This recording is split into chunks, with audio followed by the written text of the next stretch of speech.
Director, there's significant fraud that's happened in the Afghan SIV program.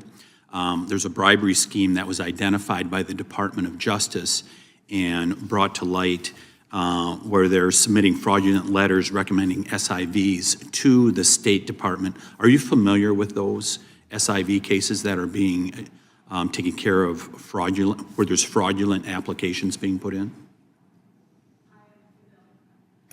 Thank you. I am familiar with the issue. I'm not sure I can go into detail given the investigation. How widespread is it? Again, it would be. It's not something that I can get into publicly. You can't answer the question because you don't know the answer, or you're saying you're hiding behind a legal shield? I think in an appropriate setting, I'd be happy to get back with you on that. What would be an appropriate setting? I think that given the investigation you've noted, I think it would be really important for us to do that. Mr. Chairman, I think that that's something we should take into consideration as we go forward. Do you think there's national security concerns with this? So let me start by saying in our Afghan programs, USCIS. So I got a lot of questions. Okay. Do you think there are national security concerns, considering this is Afghanistan, the bullseye for terrorism concerns in the world? Do you think there's national security concerns?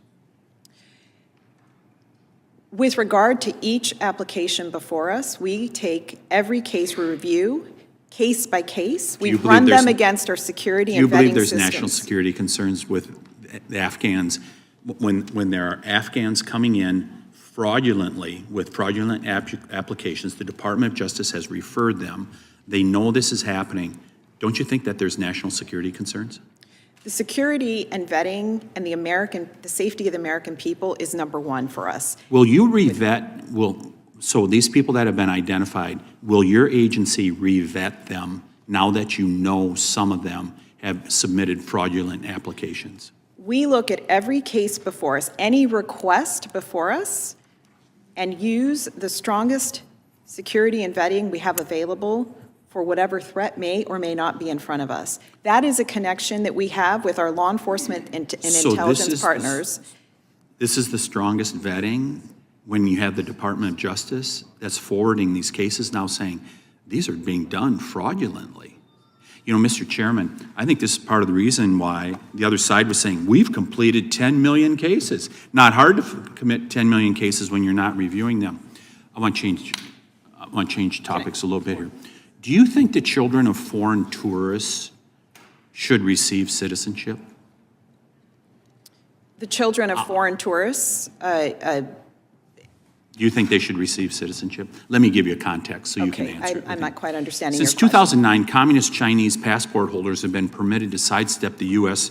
visa requirements to enter the Northern Mariana Islands through categorical parole. My first question is, the Department of National Intelligence says Communist China is the greatest national security threat to the United States. Do you agree with DNI on that Communist China is our greatest threat? I'm not a foreign policy expert. I think most people would say that's probably the case.